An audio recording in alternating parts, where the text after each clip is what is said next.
నమస్తే, welcome to Suman TV. నేను మీ సాయి. బంగ్లాదేశ్లో ప్రస్తుతం కొనసాగుతున్న పరిస్థితుల గురించి మనం చూస్తూనే ఉన్నాం నిన్నటి నుంచి. తాజాగా అక్కడ మరింత ఆందోళనకరమైనటువంటి పరిస్థితులు ఏర్పడ్డాయి. ఎంత ఆందోళనకరం అంటే అది ఎవరు, ఎప్పుడు, ఎందుకు, ఎవరిని ఏ రకంగా చంపేస్తున్నారో కూడా తెలియట్లేదు. అంత దారుణమైనటువంటి పరిస్థితి. అంటే ఆందోళనకారులు విద్యార్థులైనా, స్టూడెంట్స్ ఉద్యమం మొదలైంది అక్కడ. రిజర్వేషన్లకు సంబంధించినటువంటి అంశం యువకుల నుంచి మొదలైనటువంటి ఉద్యమం కాస్త ఇప్పుడు అదొక డిఫరెంట్ వాతావరణంలోకి వెళ్ళింది. అంటే సంఘ విద్రోహ శక్తులు ఎవరైనా అందులో పార్టిసిపేట్ చేస్తున్నారా, ఇంకెవరైనా ప్రత్యేక గ్రూపులు అందులో ఇన్వాల్వ్ అయ్యాయా, ఇలాంటి అనేక ప్రశ్నలు ఉత్పన్నమవుతున్నాయి. ఎందుకంటే అక్కడ ఒక సినిమా హీరోని కూడా తాజాగా మట్టు పెట్టినటువంటి పరిస్థితి. ఒకసారి పూర్తిగా ఆ వార్తల్ని చూసేటువంటి ప్రయత్నం చేద్దాం. ఇంకొకటి, హసీనాని ఆమె బ్రిటన్కి నిన్న రిక్వెస్ట్ పెట్టుకున్నారు అక్కడికి రావడానికి, శరణార్థిగా అక్కడికి తలదాచుకోవడానికి. బట్ బ్రిటన్ నిరాకరించింది నిన్న. సో ప్రస్తుతానికైతే ఇండియాలోనే ఉంది. ఇక్కడ చూడొచ్చు ఫోటోలో పూర్తిగా పార్లమెంట్ ఇంటి దగ్గర నిన్న అక్కడ బంగ్లాదేశ్కి సంబంధించిన నిరసనకారులు అందరూ వెళ్ళి పార్లమెంట్ సీట్లలో కూర్చొని ధూమపానం చేస్తూ, సిగరెట్లు తాగుతూ, హసీనా ఇంట్లోకి వెళ్ళి అవన్నీ పరుపులు, సోఫాలన్నీ ఒక్కొక్కరు ఎత్తుకుపోయాయని చూసాం. ప్రస్తుతం ఇంకా అంతకు మించిన విధ్వంసం కొనసాగుతుంది. 440 మంది ఇప్పటికే మృతి చెందారు అక్కడ ఈ ఆందోళనలో. హోటళ్లకు నిప్పు, 24 మంది సజీవ దహనం అంట. చూడండి ఎంత దారుణమైనటువంటి అంశం ఇది. అంటే అక్కడ ఉన్మాద స్థితి ఏ రకంగా మారిందనేది మనకు అర్థం పడుతుంది. అంటే నిరసనకారులు శాంతియుతమైనటువంటి నిరసన చేస్తారు. ఆమె ఆల్రెడీ రిజైన్ చేసి వెళ్ళిపోయింది ప్రధాని.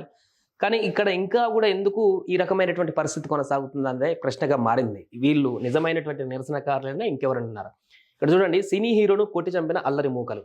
బంగ్లాదేశ్లో కొనసాగుతున్న హింస, దేశవ్యాప్తంగా లూటీలు, విధ్వంసం, పార్లమెంట్ రద్దు, త్వరలో ఎన్నికలు, తాత్కాలిక ప్రభుత్వ నేతగా యూనస్. ఇక్కడ బ్రిటన్ నిరాకరణ, కొన్ని రోజులు భారత్లోనే హసీనా అంటూ. ఇక్కడ చైనా ఐఎస్ఐ హస్తం ఉందా అనేటువంటి ప్రశ్న కూడా చూడొచ్చు. హసీనా దించేందుకు పక్కగా పావులంటూ వార్త మనకు కనిపిస్తుంది. బంగ్లాదేశ్లో ప్రధాని హసీనా రాజీనామాకు, పలాయానికి దారితీసిన కార్చిచ్చు ఇంకా చల్లారలేదు. దేశవ్యాప్తంగా దమనకండ నిర్నిరోధంగా కొనసాగుతుంది. గత 24 గంటల్లో కనీసం 100 మంది ఘర్షణలకు బలయ్యారు. పార్లమెంటు రద్దుతో ఎన్నికల నిర్వహణ మార్గం సుగమమైందంటూ ఒక వార్త.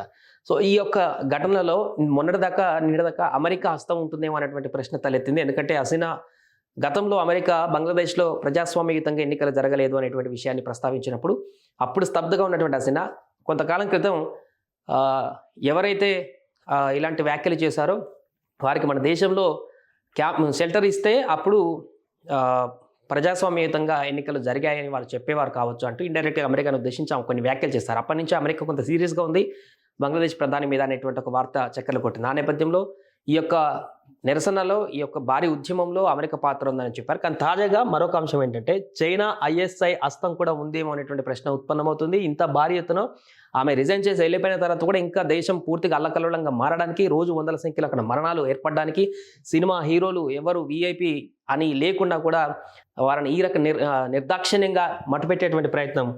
ఒకటి చూడండి, ఒక హోటల్లో 24 మంది సజీవ దహనం చేశారంటే అంటే ఏ ఇంటెన్షన్తో వాళ్ళు ఈ యొక్క ఆందోళన కార్యక్రమాలు చేస్తున్నారు, అది ఎవరు చేస్తున్నారు అనేటువంటి విషయానికి సంబంధించి అనేక డౌట్స్ వస్తున్నాయి. దీనిలో భాగంగానే చైనాకు సంబంధించిన కొంతమంది లేదా ఐఎస్ఐ హస్తం ఉందనేటువంటి ఒక దానికి సంబంధించినటువంటి వార్తలు కూడా వస్తున్నాయి. దానికి సంబంధించి పూర్తి వివరాలు కూడా కొద్ది రోజుల్లోనే బయటకు వచ్చేటువంటి అవకాశం ఉంది. ప్రస్తుతం అయితే బంగ్లాదేశ్లో నివురుగప్పిన నిప్పు లాంటి పరిస్థితులు కనిపిస్తున్నాయి.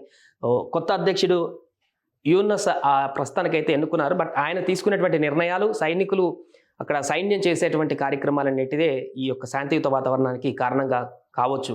సో వీళ్ళంతా తొందరగా అలర్ట్ అయ్యి ఎన్నికలకు ముందు చేసేటువంటి ప్రక్రియతో పాటుగా ఈ యొక్క మొత్తం నిరసనకారులందరినీ కూడా శాంతియుతపరిచేటువంటి విధంగా నిర్ణయాలు ప్రకటిస్తే తప్ప అక్కడ ప్రస్తుతం అయితే కొంత ఆందోళన అయితే తగ్గుముఖం పట్టేట్టు కనపడట్లేదు.